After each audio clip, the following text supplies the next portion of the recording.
إن الحمد لله نحمده ونستعينه ونستغفره ونعوذ بالله من شرور أنفسنا ومن سيئات أعمالنا من يهده الله فلا مضل له ومن يضلله فلا هادي له وأشهد أن لا إله إلا الله وحده لا شريك له وأشهد أن محمدًا عبده ورسوله أما بعد فإن خير الحديث كتاب الله وخير الهدي هدي محمد صلى الله عليه وسلم وشر الأمور محدثاتها وكل محدثة بدعة وكل بدعة ضلالة وكل ضلالة في النار فأعوذ بالله السميع العليم من الشيطان الرجيم بسم الله الرحمن الرحيم يا أيها الذين آمنوا اتقوا الله حق تقاته ولا تموتن إلا وأنتم مسلمون يا أيها الناس اتقوا ربكم الذي خلقكم من نفس واحدة وخلق منها زوجها وبث منهما رجالا كثيرا ونساء واتقوا الله الذي تساءلون به والأرحام إن الله كان عليكم رقيبا يا أيها الذين آمنوا اتقوا الله وقولوا قولا سديدا يصلح لكم أعمالكم ويغفر لكم ذنوبكم ومن يطع الله ورسوله فقد فاز فوزا عظيما وقال الله تبارك وتعالى في مقام آخر بسم الله الرحمن الرحيم قاف والقرآن المجيد بل عجبوا أن جاءهم منذر منهم فقال الكافرون هذا شيء عجيب أإذا متنا وكنا ترابا ذلك رجع بعيد قد علمنا ما تنقص الأرض منهم وعندنا كتاب حفيظ بل كذبوا بالحق لما جاءهم فهم في أمر مريج أفلم ينظروا إلى السماء فوقهم كيف بنيناها وزيناها وما لها من فروج والأرض مددناها وألقينا فيها رواسي وأنبتنا فيها من كل زوج بهيج تبصرة وذكرى لكل عبد منيب ونزلنا من السماء ماء مباركا فأنبتنا به جنات وحب الحصيد والنخل باسقات لها طلع نضيد رزقا للعباد وأحيينا به بلدة ميتا كذلك الخروج كذبت قبلهم قوم نوح وأصحاب الرس وثمود وعاد وفرعون وإخوان لوط وأصحاب الأيكة وقوم تبع كل كذب الرسل فحق وعيد أفعينا بالخلق الأول بل هم في لبس من خلق جديد وقال الله تبارك وتعالى في موضع آخر ومن أعرض عن ذكري فإن له معيشة ضنكا ونحشره يوم القيامة أعمى قال رب لم حشرتني أعمى وقد كنت بصيرا قال كذلك أتتك آياتنا فنسيتها وكذلك اليوم تنسى وقال النبي صلى الله عليه وسلم لأعلمن أقواما من أمتي يأتون يوم القيامة بحسنات أمثال جبال تهامة بيضا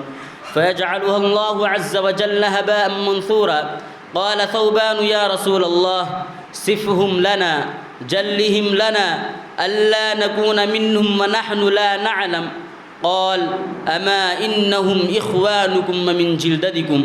ويأخذون من الليل كما تأخذون ولكنهم أقوام إذا خلوا بمحارم الله انتهكوها رواه ابن ماجه وصححه الألباني محترم حاضرین جمعہ دینی و ملی بھائیوں دوستوں اور عزیز بچوں تمام قسم کی تعریف اس وحدہ لا شریک خالق کائنات مالک و ارض و سما کے لیے ہے جس نے ہم تمام لوگوں کو اس دار فانی کے اندر پیدا فرمایا اور پیدا کرنے کے بعد ہمیں یوں ہی بھٹکتا ہوا نہیں چھوڑا، بلکہ ہماری اور آپ کی رشد و ہدایت کے لیے انبیاء اور رسول علیہ السلام کو مبعوث فرمایا۔ لاکھوں کروڑوں درود و سلام ہوں تمام انبیاء اور رسول پر، خصوصاً ہمارے اور آپ کے آخری نبی احمد مجتبیٰ محمد مصطفیٰ صلی اللہ علیہ وسلم پر، جنہوں نے ہم تمام لوگوں کو گمراہی کے گڑھے سے نکال کر صراط مستقیم کی جانب گامزن فرمایا۔ محترم حاضرین جمعہ، میں جس موضوع کے تحت آپ حضرات کے سامنے کچھ باتیں رکھنے کی کوشش کروں گا وہ ہے گناہوں کے خطرناک نتائج۔ برادران اسلام، ہم سب کی خیر و بھلائی اسی میں ہے کہ ہم اللہ رب العالمین کی اطاعت و فرما برداری کریں، اس کے احکامات پر چلیں، اور اس نے جن چیزوں سے ہمیں منع فرمایا ہے اس سے ہم پرہیز کریں۔ اسی طرح ہم اللہ کے آخری نبی حضرت محمد صلی اللہ علیہ وسلم کی بھی اطاعت و فرما برداری کریں،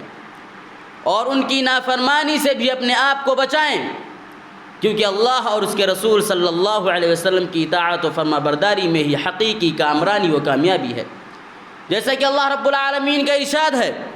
وَمَن يُطِعِ اللَّهَ وَرَسُولَهُ فَقَدْ فَازَ فَوْزًا عَظِيمًا، جو شخص اللہ اور اس کے رسول صلی اللہ علیہ وسلم کی اطاعت کرتا رہے وہ یقیناً بڑی کامیابی سے ہمکنار ہو گیا، جبکہ اللہ اور اس کے رسول صلی اللہ علیہ وسلم کی نافرمانی واضح گمراہی ہے، جیسا کہ اللہ رب العالمین کا ارشاد ہے، وَمَن يَعْصِ اللَّهَ وَرَسُولَهُ فَقَدْ ضَلَّ ضَلَالًا مُبِينًا، جو شخص اللہ اور اس کے رسول صلی اللہ علیہ وسلم کی نافرمانی کرتا رہے وہ یقینی طور پر واضح گمراہی میں چلا گیا۔ ان دونوں آیت کریمہ سے معلوم ہوا کہ اللہ اور اس کے رسول صلی اللہ علیہ وسلم کی اطاعت و فرما برداری انسان کو دنیا میں کامیابیوں سے ہمکنار کرتی ہے، جبکہ عصیان و نافرمانی سے وہ گمراہ ہو جاتا ہے، اور گمراہی کے بعد خسارہ ہی خسارہ اس کا مقدر بن جاتی ہے۔ اللہ رب العالمین ایک دوسرے مقامات پر ارشاد فرماتا ہے، وَمَن يُطِعِ اللَّهَ وَرَسُولَهُ يُدْخِلْهُ جَنَّاتٍ تَجْرِي مِن تَحْتِهَا الْأَنْهَارُ خَالِدِينَ فِيهَا وَذَلِكَ الْفَوْزُ الْعَظِيمُ وَمَن يَعْصِ اللَّهَ وَرَسُولَهُ وَيَتَعَدَّ حُدُودَهُ يُدْخِلْهُ نَارًا خَالِدًا فِيهَا وَلَهُ عَذَابٌ مُهِينٌ۔ اللہ رب العالمین فرماتا ہے کہ وَمَن يُطِعِ اللَّهَ وَرَسُولَهُ يُدْخِلْهُ جَنَّاتٍ، کہ جو شخص اللہ اور اس کے رسول صلی اللہ علیہ وسلم کی اطاعت کرے گا تو اللہ رب العالمین اسے ایسی جنت میں داخل کرے گا جس کے نیچے نہریں بہہ رہی ہیں، اور وہ ان میں ہمیشہ رہیں گے۔ وَذَلِكَ الْفَوْزُ الْعَظِيمُ، اور یہی دراصل بڑی کامیابی ہے۔ وَمَن يَعْصِ اللَّهَ وَرَسُولَهُ وَيَتَعَدَّ حُدُودَهُ يُدْخِلْهُ نَارًا خَالِدًا فِيهَا،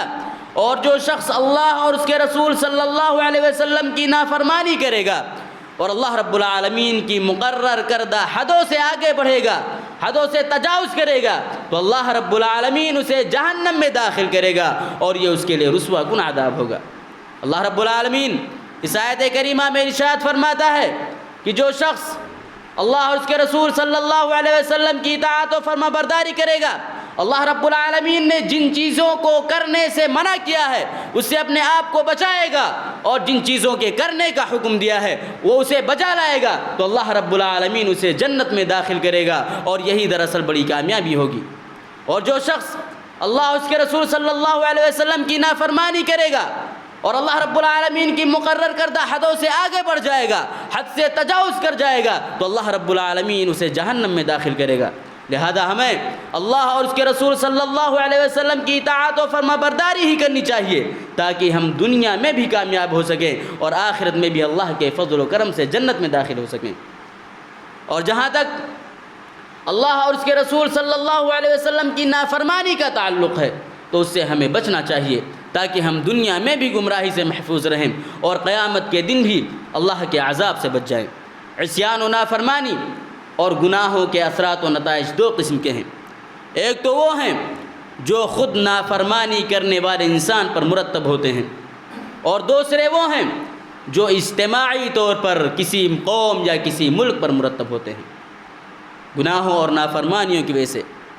نافرمانی کرنے والے انسان کا دل زنگ آلود ہو جاتا ہے، حتیٰ کہ گناہ کرتے کرتے اس کا دل مکمل طور پر کالا سیاہ پڑ جاتا ہے، جیسا کہ نبی کریم صلی اللہ علیہ وسلم کا ارشاد ہے، ان المؤمن اذا اذنب كانت نقطة سوداء في قلبه فإن تاب ونزع واستغفر صقل قلبه وإن زادت حتى يعلو قلبه فذلك الرين الذي ذكر الله عز وجل في القرآن كلا بل ران على قلوبهم ما كانوا يكسبون رواه الترمذي هذا حدیث حسن صحیح۔ نبی کریم صلی اللہ علیہ وسلم نے ارشاد فرمایا کہ ان المؤمن اذا اذنب كانت نقطة سوداء في قلبه، کہ مومن بندہ جب گناہ کرتا ہے تو اس کے دل پر ایک سیاہ نقطہ پڑ جاتا ہے، فإن تاب ونزع واستغفر صقل قلبه، پھر اگر وہ توبہ کر لیتا ہے اور اس گناہ کو چھوڑ کر اللہ رب العالمین سے معافی مانگ لیتا ہے تو اس کا دل دھو دیا جاتا ہے، وَإِن زَادَتْ حَتَّى يَعْلُوَ قَلْبُهُ، اور اگر وہ گناہ پر گناہ کرتا چلا جاتا ہے تو وہ سیاہی بھی بڑھتی چلی جاتی ہے اور بڑھتے بڑھتے اس کے پورے دل پر چھا جاتی ہے، فَذَلِكَ الرَّيْنُ الَّذِي ذَكَرَ اللَّهُ عَزَّ وَجَلَّ فِي الْقُرْآنِ، اور یہی وہ رین ہے، یہی وہ زنگ ہے جس کا تذکرہ اللہ رب العالمین نے قرآن مجید میں فرمایا ہے، كَلَّا بَلْ رَانَ عَلَىٰ قُلُوبِهِمْ مَا كَانُوا يَكْسِبُونَ، نہیں ان کے گناہوں کی وجہ سے، ان کے کرتوتوں کے باعث ان کے دل پر زنگ لگ گیا ہے۔ اس حدیث سے معلوم یہ ہوا کہ جب کوئی شخص گناہ کر لیتا ہے، جب کوئی بندہ گناہ کر لیتا ہے تو اس کے دل پر ایک سیاہ نقطہ پڑ جاتا ہے، پھر اگر وہ اس گناہ کو چھوڑ کر اللہ رب العالمین سے معافی مانگ لیتا ہے، توبہ کر لیتا ہے تو اللہ رب العالمین سے زیادہ قریب ہو جاتا ہے، اس کا دل دھو دیا جاتا ہے اور اللہ رب العالمین سے قریب ہو جاتا ہے اور اس پر نصیحت اثر کرنے لگتی ہے۔ اسی طرح اگر کوئی شخص گناہ کر لیتا ہے اور اگر وہ توبہ نہیں کرتا ہے تو اس کے دل پر جو تاریکی چھائی رہتی ہے، جو زنگ رہتا ہے، اس کے پورے دل پر آ جاتی ہے، اس پر کوئی نصیحت اثر نہیں کرتی ہے۔ اسی طرح یہاں تک کہ وہ کفر کا بھی ارتکاب کر لیتا ہے۔ اگر کوئی شخص اس سے کہتا ہے کہ چلو بھائی نماز پڑھنے کے لیے، تو وہ نماز کے لیے بھی نہیں جاتا، تو جا میں کیوں آؤں، ایسا بولنے لگتا ہے۔ اسی طرح اور وہ اگر سمجھانے لگتا ہے کہ اللہ رب العالمین نے تمہارے اوپر نماز فرض کیا ہے تو وہ واجبات کو، فرائض کو بھی ماننے کے لیے تیار نہیں ہوتا ہے۔ اسی لیے ہمیں گناہ کے کرنے کے بعد فوراً اللہ رب العالمین سے معافی مانگ لینی چاہیے، توبہ و استغفار کر لینا چاہیے۔ اللہ اور اس کے رسول صلی اللہ علیہ وسلم کی گناہوں اور نافرمانیوں کی وجہ سے دل پر تاریکی چھا جاتی ہے، اور جب کوئی شخص بکثرت گناہوں کا ارتکاب کرتا ہو اور اللہ رب العالمین سے معافی بھی نہ مانگتا ہو تو اس کے دل پر چھائی ہوئی تاریکی اور سیاہی نہایت گہری ہو جاتی ہے اور بڑھتے بڑھتے اس کے چہرے پر بھی نمایاں ہونے لگتی ہے۔ حضرت عبداللہ بن عباس رضی اللہ تعالیٰ عنہ بیان کرتے ہیں کہ ان للحسنۃ ضیاء فی الوجہ ونورا فی القلب وسعۃ فی الرزق وقوۃ فی البدن ومحبۃ فی قلوب الخلق وَإِنَّ لِلسَّيِّئَةِ سَوَادًا فِي الْوَجْهِ وَظُلْمَةً فِي الْقَلْبِ وَوَهْنًا فِي الْبَدَنِ وَنَقْصًا فِي الرِّزْقِ وَبُغْضًا فِي قُلُوبِ الْخَلْقِ۔ حضرت عبداللہ بن عباس رضی اللہ تعالیٰ عنہ بیان کرتے ہیں کہ ان للحسنۃ ضیاء، کہ نیکی کی وجہ سے چہرے پر روشنی آ جاتی ہے، ونوراً فی القلب، دل منور ہو جاتا ہے، وسعۃ فی الرزق، رزق فراوانی کے ساتھ، کشادگی کے ساتھ ملتا ہے، وقوۃ فی البدن، اور جسمانی طاقت میں اضافہ ہوتا ہے، ومحبۃ فی قلوب الخلق، اور لوگوں کے دلوں میں اس کے لیے محبت پیدا ہو جاتی ہے، وَإِنَّ لِلسَّيِّئَةِ سَوَادًا فِي الْوَجْهِ، اور برائی کی وجہ سے چہرے پر سیاہی آ جاتی ہے، وَظُلْمَةً فِي الْقَلْبِ، اور دل پر تاریکی چھا جاتی ہے، وَوَهْنًا فِي الْبَدَنِ، اور جسم کمزور پڑ جاتا ہے، وَنَقْصًا فِي الرِّزْقِ، اور رزق میں کمی کر دی جاتی ہے، وَبُغْضًا فِي قُلُوبِ الْخَلْقِ، اور لوگوں کے دلوں میں اس کے لیے نفرت پیدا ہونے لگتی ہے۔ اس لیے اگر ہم چاہتے ہیں کہ ہمیں اللہ رب العالمین ہمارے چہرے پر روشنی آ جائے، ہمارا دل منور ہو جائے، تو ہمیں نیکیاں کرنی چاہیے، ہمیں اللہ رب العالمین کی طرف متوجہ ہونا چاہیے۔ اسے اگر ہم نیکیاں کریں گے، کیونکہ اگر ہم نیکیاں کریں گے تو اللہ رب العالمین ہمیں رزق فراوانی کے ساتھ عطا کرے گا، ہماری جسمانی طاقت میں اضافہ کرے گا، اور لوگوں کے دلوں میں ہمارے لیے محبت پیدا ہو جائے گی۔ اس کے برعکس اگر ہم گناہ کا ارتکاب کریں گے، گناہوں سے اپنا دامن نہیں بچائیں گے، تو اللہ رب العالمین گناہوں کی وجہ سے ہمارے چہرے پر سیاہی آ جائے گی، ہمارے دل پر تاریکی چھا جائے گی، اور ہمارا جسم کمزور پڑنے لگے گا، اور اللہ رب العالمین ہمیں رزق فراوانی کے ساتھ عطا نہیں کرے گا۔ اسی طرح لوگوں کے دلوں میں ہمارے لیے نفرت پیدا ہونے لگے گی۔ اسی طرح گناہوں اور نافرمانیوں کی وجہ سے بندہ اللہ رب العالمین کے یہاں اپنی قدر گنوا بیٹھتا ہے، جیسا کہ نبی کریم صلی اللہ علیہ وسلم کا ارشاد ہے، ایاک والمعصیہ فإن بالمعصیۃ حل سخط اللہ عز وجل، رواہ احمد فی مسندہ۔ نبی کریم صلی اللہ علیہ وسلم نے ارشاد فرمایا کہ ایاک والمعصیہ، کہ تم نافرمانی سے بچو، کیونکہ نافرمانی کی وجہ سے اللہ رب العالمین کی ناراضگی آ جاتی ہے، اور جب کسی بندے سے اللہ رب العالمین ناراض ہو جاتا ہے تو اس کا اللہ رب العالمین کے یہاں کوئی مقام و مرتبہ نہیں رہتا، بلکہ وہ اس کی نظروں میں گر جاتا ہے اور اس کی کوئی عزت نہیں ہوتی، اور جس کی اللہ رب العالمین کے یہاں کوئی عزت نہیں ہوتی اسے کسی اور کی طرف سے عزت نہیں مل سکتی، جیسا کہ اللہ رب العالمین کا ارشاد ہے، وَمَن يُهْنِ اللَّهُ فَمَا لَهُ مِن مُكْرِمٍ، کہ جس شخص کو اللہ رب العالمین ذلیل و رسوا کر دے اسے کوئی عزت دینے والا نہیں۔ اسی طرح بندہ جب مسلسل گناہوں کا ارتکاب کرتا ہے اور وہ اپنے گناہوں سے توبہ نہیں کرتا ہے تو وہ شیطان کا قیدی بن جاتا ہے، پھر شیطان ہر وقت اس کے ساتھ رہتا ہے اور اسے اللہ رب العالمین کے دین سے غافل رکھتا ہے۔ اللہ رب العالمین ارشاد فرماتا ہے، وَمَن يَعْشُ عَن ذِكْرِ الرَّحْمَنِ نُقَيِّضْ لَهُ شَيْطَانًا فَهُوَ لَهُ قَرِينٌ، کہ جو شخص رحمان کی یاد سے غافل ہو جائے ہم اس پر ایک شیطان کو مسلط کر دیتے ہیں جو اس کا ساتھی بن جاتا ہے۔ رحمان کی یاد سے غافل ہونے کا مطلب یہ ہے کہ اللہ رب العالمین کے دین سے اعراض کر لے، اس کے احکامات کی پرواہ نہ کرے اور منمانی زندگی بسر کرے، ایسے انسان پر شیطان کو مسلط کر دیا جاتا ہے جو اسے اپنی مرضی کے مطابق استعمال کرتا ہے۔ اسی طرح اللہ رب العالمین ارشاد فرماتا ہے، وَلَا تَكُونُوا كَالَّذِينَ نَسُوا اللَّهَ فَأَنسَاهُمْ أَنفُسَهُمْ أُولَٰئِكَ هُمُ الْفَاسِقُونَ، کہ دیکھو تم ان لوگوں کی طرح مت ہو جانا جنہوں نے اللہ رب العالمین کو بھلا دیا اور اللہ رب العالمین نے بھی انہیں اپنے آپ سے غافل کر دیا، ایسے ہی لوگ فاسق نافرمان ہوتے ہیں۔ یعنی جو شخص اللہ رب العالمین کے دین سے لاپرواہ ہو جاتا ہے، اس کے احکامات کو بھلا دیتا ہے، تو اس کا نتیجہ یہ نکلتا ہے کہ وہ خود اپنے آپ سے غافل ہو جاتا ہے، پھر اس کے بعد نہ تو اس کی آنکھیں کسی صحیح چیز کو دیکھ سکتی ہیں، نہ ہی اس کے کان کسی برحق بات کو سن سکتے ہیں، اور نہ ہی اس کی عقل راہ راست کا ادراک کر سکتی ہیں، پھر وہ چوپائے جانور کی طرح بلکہ اس سے بھی بدتر ہو جاتا ہے۔ اسی طرح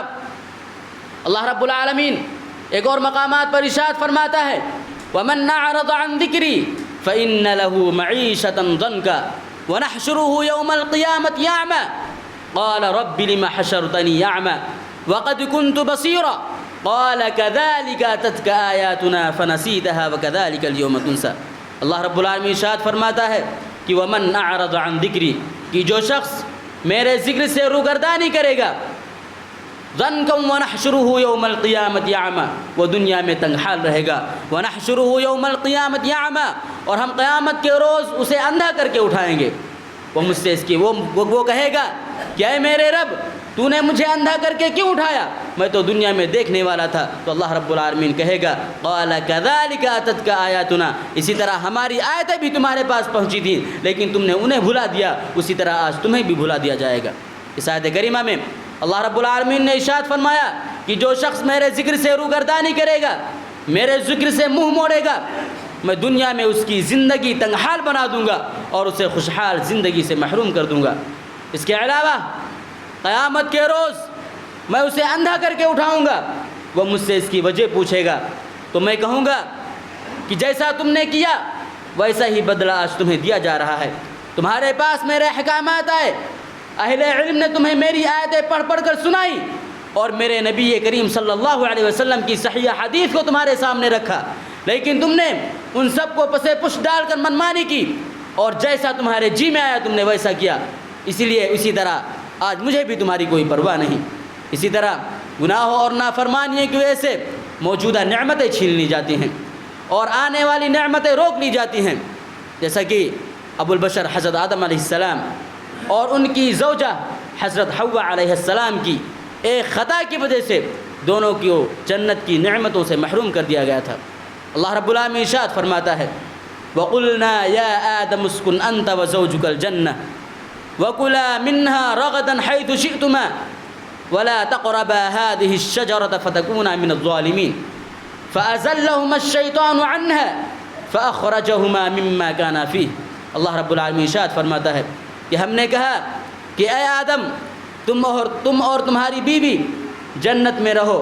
اور جتنا چاہو اور جہاں سے چاہو کھاؤ پیو. ولا تقربا هذه الشجرة فتكونا من الظالمين، تاہم اس درخت کے قریب مت جانا ورنہ تم ظالموں میں سے ہو جاؤ گے. فأزلهما الشيطان عنها فأخرجهما مما كانا فيه، پھر شیطان نے انہیں لغزش میں مبتلا کر دیا اور انہیں اس نعمت اور راحت سے نکلوا دیا جس میں وہ تھے. اس سے معلوم ہوا کہ گناہوں اور نافرمانیوں کی وجہ سے موجودہ نعمتیں چھین لی جاتی ہیں اور آنے والی نعمتیں روک لی جاتی ہیں. اسی طرح گناہوں اور نافرمانیوں کی وجہ سے برکت ختم ہو جاتی ہے. نہ عمر میں برکت، نہ ہی رزق میں برکت، نہ علم میں برکت اور نہ ہی عمل میں برکت باقی رہتی ہے، بلکہ ہر چیز بے برکتی ہی بے برکتی ہو جاتی ہے. جبکہ اس کے برعکس نیکی انسان کو مبارک یعنی بابرکت بنا دیتی ہے. زندگی، رزق، عمل ہر چیز بابرکت ہو جاتی ہے. اسی طرح گناہوں اور نافرمانیوں کی وجہ سے اللہ اور اس کے رسول صلی اللہ علیہ وسلم کا نافرمان شرم و حیا سے محروم ہو جاتا ہے. چنانچہ وہ کھلا گناہ کا ارتکاب کرتا ہے اور اسے ذرا بھی شرم محسوس نہیں ہوتی، نہ تو اللہ رب العالمین سے اور نہ ہی لوگوں سے. پھر بات یہیں تک نہیں رہتی بلکہ وہ برائیوں کے نتیجے میں وہ اس قدر شرم و حیا سے عاری ہو جاتا ہے کہ اگر اس کی بیوی یا بیٹی بے پردہ ہو کر بازاروں اور گلی کوچوں میں اپنے حسن کی نمائش کرتی رہے یا غیر محرم مردوں سے گپ شپ کرتی رہے تو اسے عام سی بات سمجھتا ہے اور اس پر بھی اسے ذرا بھی شرم محسوس نہیں ہوتی. اس کے علاوہ اگر اس کے گھر میں فحش گانے، فلمیں اور حیا باختہ پروگرام چلتی رہیں اور وہ اس کی بیوی، بیٹے، بیٹیاں اور دیگر افراد خانہ اسے غور سے دیکھتے اور سنتے رہیں تو اس پر بھی اسے ذرا بھی شرم محسوس نہیں ہوتی. بالکل سچ ہی فرمایا ہے نبی کریم صلی اللہ علیہ وسلم نے کہ اذا لم تستحی فاصنع ما شئت، رواہ ابن ماجہ، کہ جب تم بے حیا ہو جاؤ تو جو چاہے کرو. اسی طرح گناہوں اور نافرمانیوں کی وجہ سے انسان رزق سے محروم ہو جاتا ہے. بعض اوقات انسان کو ایسے لگتا ہے کہ اسے ابھی رزق ملنے ہی والا ہے، فلاں جگہ سے یا فلاں ڈیل سے اسے اب اتنے پیسے ملنے ہی والے ہیں، لیکن اچانک وہ کسی گناہ کا ارتکاب کر لیتا ہے جس کے نتیجے میں وہ متوقع طور پر نصیب ہونے والے رزق سے محروم ہو جاتا ہے. جیسا کہ نبی کریم صلی اللہ علیہ وسلم نے ارشاد فرمایا وَإِنَّ الرَّجُلَ لَيُحْرَمُ الرِّزْقَ بِخَطِيئَةٍ يَعْلَمُهَا، اور آدمی کو اس کے کسی گناہ کی وجہ سے رزق سے محروم کر دیا جاتا ہے. عموماً یہ دیکھنے اور سننے میں آتا ہے کہ ایک شخص اچھا خاصا مالدار اور بڑا ہی خوشحال ہوتا ہے، مگر حرص اور لالچ کی وجہ سے وہ موجودہ مال و دولت پر اکتفا نہیں کرتا اور اس کو بڑھانے کے لیے، اسے ترقی دینے کے لیے ناجائز وسائل اختیار کر لیتا ہے. مثلا سودی لین دین، شیئرز کا ناجائز کاروبار، انشورنس اور سرٹیفکیٹس وغیرہ کے ذریعے راتوں رات کروڑ پتی بننے کی خواہش. اور جب وہ ان تمام حرام وسائل کو اختیار کر لیتا ہے تو اسی وقت سے اس کی خوشحالی بدحالی میں بدلنے لگتی ہے اور اس کا کاروبار مکمل طور پر تباہ و برباد ہو جاتا ہے. یوں گناہ اس کے لیے رزق سے محرومی کا سبب بن جاتے ہیں. اسی طرح ایک آدمی صدقے کا مال لے کر ایک فقیر خاندان کے دروازے پر پہنچا. چنانچہ جب وہ اس کے دروازے پر پہنچا تو اس نے اندر سے موسیقی کی آواز سنی تو اس نے دل میں کہا کہ میں صدقے کا مال ایسے خاندان کو کیوں دوں جو اس مال کو اللہ رب العالمین کی نافرمانی میں استعمال کرے گا. چنانچہ وہ چلا گیا اور صدقے کا مال کسی اور کو دے دیا. کیوں؟ وہ گناہ کی وجہ سے، اور گویا رزق دروازے پر پہنچ کر بھی واپس چلا گیا. کیوں؟ وہ صرف ایک گناہ کرنے کی وجہ سے، موسیقی سننے کی وجہ سے. اسی طرح گناہوں اور نافرمانیوں کی وجہ سے ایک صاحب علم حاصل کردہ علم سے محروم ہو جاتا ہے، کیونکہ علم اللہ رب العالمین کی طرف سے نور ہوتا ہے اور گناہ اس نور کو بجھا دیتا ہے. امام شافعی رحمہ اللہ علیہ جب اپنے استاد امام مالک رحمہ اللہ علیہ کے سامنے بیٹھے تو استاد صاحب اپنے اس لائق اور باصلاحیت شاگرد کی ذہانت و فطانت سے بڑے متاثر ہوئے اور انہوں نے کہا کہ اللہ کی قسم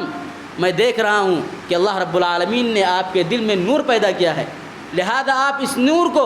عصیان و نافرمانی کی تاریکی سے نہ بجھانا. امام شافعی رحمۃ اللہ علیہ کہتے ہیں کہ شکوت الی وکیع سوء حفظی فارشدنی الی ترک المعاصی فإن العلم فضل من الہی وفضل اللہ لا یؤتی لعاصی۔ امام شافعی رحمۃ اللہ علیہ کہتے ہیں کہ میں نے وکیع رحمہ اللہ علیہ سے شکایت کی کہ میری قوت حافظت کمزور ہو گئی ہے، تو انہوں نے میری رہنمائی کی کہ تم گناہ کو چھوڑ دو۔ فإن العلم فضل من الہی، کیونکہ علم اللہ رب العالمین کی طرف سے نور ہوتا ہے اور یہ کسی گناہ گار کو نہیں دیا جاتا۔ اسی طرح گناہوں اور نافرمانیوں کی وجہ سے انسان پر مشکلات اور مصائب کے پہاڑ ٹوٹ پڑتے ہیں۔ گھریلو مشکلات، خاندانی مشکلات، ذاتی پریشانیاں انسان کو ایک ایک کر کے ایسا گھیر لیتی ہیں کہ ان سے جان چھڑانا بہت ہی مشکل ہو جاتا ہے۔ ایسا کیوں ہوتا ہے؟ آخرکار گناہوں کی وجہ سے ہی ہوتا ہے، جیسا کہ اللہ رب العالمین کا ارشاد ہے وَمَا أَصَابَكُم مِّن مُّصِيبَةٍ فَبِمَا كَسَبَتْ أَيْدِيكُمْ وَيَعْفُو عَن كَثِيرٍ، اور تم پر جو بھی مشکلات، جو بھی پریشانیاں پہنچتی ہیں وہ تمہارے اپنے ہاتھ کی کمائی ہی کی وجہ سے ہوتی ہیں، ورنہ اللہ رب العالمین بہت سارے گناہوں کو تو ویسے ہی معاف کر دیتا ہے۔ اسی طرح گناہوں اور نافرمانیوں کی وجہ سے نیکیاں ضائع و برباد ہو جاتی ہیں۔ حضرت ثوبان رضی اللہ تعالیٰ عنہ بیان کرتے ہیں کہ نبی کریم صلی اللہ علیہ وسلم نے ارشاد فرمایا لَأَعْلَمَنَّ أَقْوَامًا مِّنْ أُمَّتِي يَأْتُونَ يَوْمَ الْقِيَامَةِ بِحَسَنَاتٍ أَمْثَالَ جِبَالِ تِهَامَةَ بَيْضًا فيجعلها الله عز وجل هباء منثورا۔ قال ثوبان يا رسول الله صفهم لنا جلهم لنا ألا نكون منهم ونحن لا نعلم۔ قال أما إنهم إخوانكم من جلدتكم ويأخذون من الليل كما تأخذون ولكنهم اقوام اذا خلوا بمحارم الله انتهكوها۔ رواہ ابن ماجہ وصححہ الالبانی۔ نبی کریم صلی اللہ علیہ وسلم نے ارشاد فرمایا، راوی حدیث حضرت ثوبان رضی اللہ تعالیٰ عنہ ہیں، بیان کرتے ہیں کہ میں یقیناً اپنی امت کے ایسے لوگوں کو جانتا ہوں جو قیامت کے روز ایسی نیکیاں لے کر آئیں گے جو تہامہ کے پہاڑوں کی مانند روشن ہوں گے۔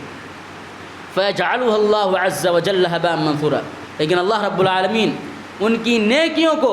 ہوا میں اڑتے ہوئے چھوٹے چھوٹے ذرات کے مانند اڑا دے گا۔ قال ثوبان یا رسول اللہ، حضرت ثوبان رضی اللہ تعالیٰ عنہ نے کہا کہ صفہم لنا جلہم لنا، کہ اللہ کے رسول ان کے بارے میں وضاحت کر دیجئے، ان کے بارے میں ہمیں کھل کر بتلا دیجئے تاکہ ہم لا علمی میں ایسے لوگوں میں شامل نہ ہو جائیں۔ قال اما انہم اخوانکم من جلدتکم، نبی کریم صلی اللہ علیہ وسلم نے ارشاد فرمایا کہ خبردار، وہ تمہارے بھائی اور تمہاری ہی قوم سے ہوں گے، وہ رات کو اسی طرح قیام کریں گے جیسا کہ تم کرتے ہو، لیکن وہ ایسے لوگ ہوں گے کہ جب وہ تنہائی میں جائیں گے، خلوت میں جائیں گے، تو اللہ رب العالمین کی طرف سے حرام کردہ چیزوں سے اپنا دامن نہیں بچائیں گے۔ اس حدیث سے معلوم ہوا، اس حدیث میں نبی کریم صلی اللہ علیہ وسلم نے ارشاد فرمایا کہ میں اپنی امت کے ایسے لوگوں کو جانتا ہوں جو قیامت کے روز بڑی بڑی نیکیاں لے کر آئیں گے، تہجد گزار بھی ہوں گے، لیکن ان کی نیکیاں ان کے کوئی کام نہیں آئیں گی، کیونکہ وہ ایسے لوگ ہوں گے کہ جب وہ تنہائی میں جاتے تھے، خلوت میں جاتے تھے، تو اللہ رب العالمین نے جن چیزوں سے انہیں منع فرمایا تھا اس سے وہ اپنا دامن نہیں بچاتے تھے، اس سے وہ اجتناب نہیں کرتے تھے، بلکہ وہ گناہوں کا ارتکاب کرتے تھے۔ اس لیے ہمارے لیے ضروری ہے کہ ہم ظاہری میں، باطنی میں، جلوت میں، خلوت میں ہم اللہ رب العالمین سے ڈرتے رہنا چاہیے، اور جہاں تک ہو سکے ہم گناہوں سے بچنے کی کوشش کرنی چاہیے۔ آخر میں اللہ رب العالمین سے دعا ہے کہ ہم تمام لوگوں کو گناہوں سے بچنے کی توفیق عطا فرمائیں اور زیادہ سے زیادہ نیک اعمال کرنے کی توفیق عطا فرمائیں۔ آمین۔ وآخر دعوانا ان الحمد للہ رب العالمین۔